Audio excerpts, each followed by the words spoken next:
deliberate rejection of knowledge and logic in Christianity, and for some reason, Christians look at it as a good thing. Now, I'm not saying that everything has to make sense. There's some shit that's just unexplainable. But when nothing makes sense, that's when the eyebrows get raised. Nothing in this bitch adds up. Nothing. Not one verse. If in order to understand God, I have to reject logic, one, why do I have it? Why would he even give me logic and understanding to begin? Why would he even give me a brain to begin with if I'm not supposed to understand anything? Kind of like the whole free will thing, giving us shit that he doesn't want us to use. And two, why would a rejection of knowledge be seen as a bad thing? Christians themselves confirm that they reject knowledge. The book of Genesis completely highlights that. Genesis chapter 3, with the story of Adam and Eve, the story of the original sin. The tree that they were not supposed to eat from was the tree of knowledge, not the tree of death, not the tree of sin, not the tree of evil, not the tree of Satan, the tree of knowledge, the tree that would give them understanding of good and evil, the tree that would actually put them on the same level of understanding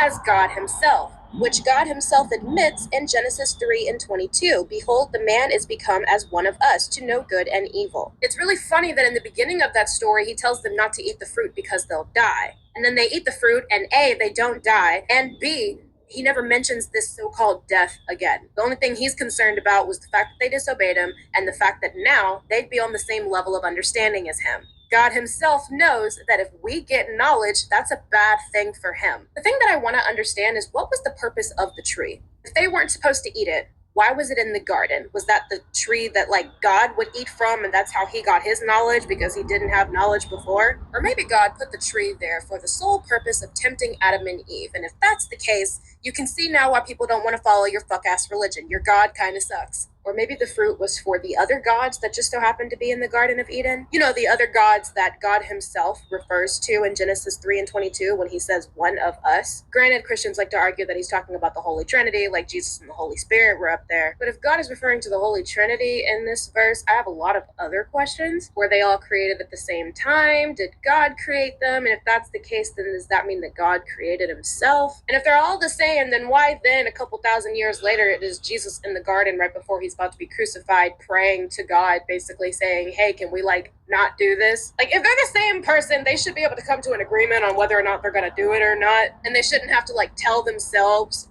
what they don't want to do to themselves. I can see now why y'all don't like logic. Logic makes y'all look bad. And y'all know I love her page, The Devil's Daughter 162.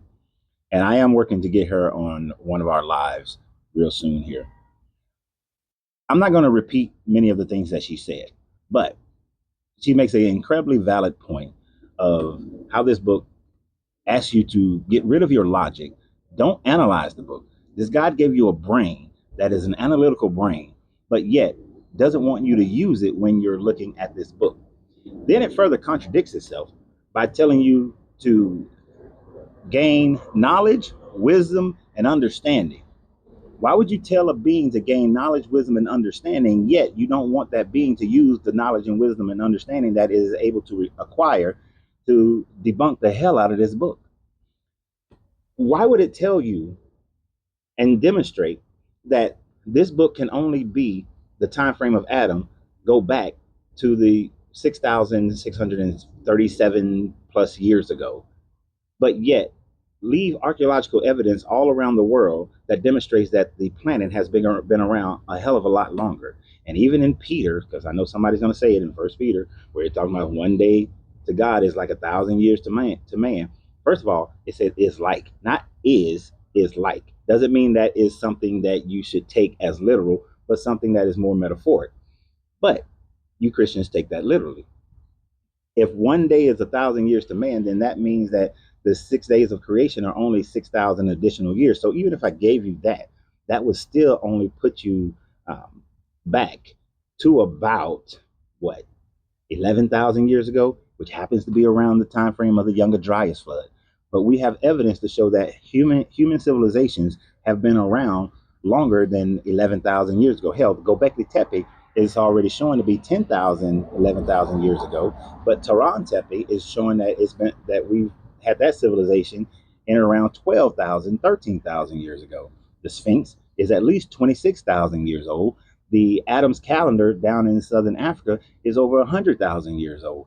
So the planet demonstrates this that human civilization has been around much longer than this Bible, but yet you want me to suspend that logic and knowledge in order to believe your book. You want me to suspend the logic and knowledge that there were people around before, during, and after the flood, that it is impossibility for Noah and his three sons to have then repopulated a planet that already had people living in the Americas, living in Asia, living in Africa, living in Europe, living in the Levant. People were already living there before, during, and after this flood, all throughout the Mediterranean. But yet you want me to suspend that logic and only accept your biblical logic.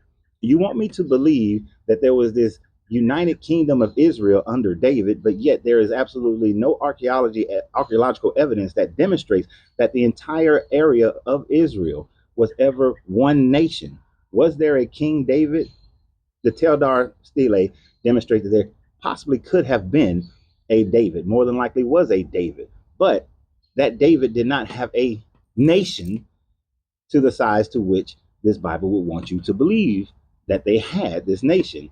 This Bible also wants me to believe that after the flood, all the Nephilim were dead, but yet then later on demonstrate that Nephilim were around, and then have you to make up some bullshit about a second incursion, or that the Nephilim gene was in the bloodline of the daughters of those kids who were married to Noah's kids.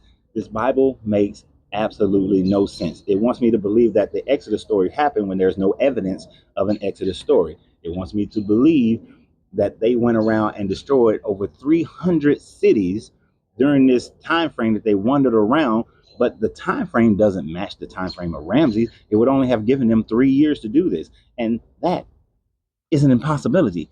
Did not work, does not work, did not happen. So yes, asking us to suspend our knowledge, our logic, yet telling us to gain knowledge, to gain understanding and wisdom, is a contradiction within itself, and is one of the reasons why we walk away from this book. There is absolutely no proof of this miracle making Jesus, but you want us to believe in this Jesus. There's no proof of these apostles, but you want us to believe in these apostles. All these writings were written second, third, fourth, fifth, sixth, seventh hand, and you want us to believe that this is eyewitness accounts, that people didn't even have actual documentation to demonstrate that it was eyewitness accounts, when we have evidence that actually demonstrate that these writings were more than likely anonymously written by Philo of Alexander, Josephus, Ben Matthea, and possibly the Herod, grandson of Herod the Great, which of course they would write it anonymously, because why would the Jewish people accept writings of a new God that was written by Hellenistic Jews who were for the Roman government, when Rome was trying to create a religion that would be a docile version of Judaism? You want us to believe this, but there's too much evidence to demonstrate that these stories are nothing more than lies. These stories are nothing more than political tools to control the people. Y'all go follow The Devil's Daughter 162. Continue to follow and share these videos. I greatly appreciate it. But y'all have a great day. And remember always, you got to free yourself to be yourself. Because your greatness is non-negotiable. Good journey, good vibrations.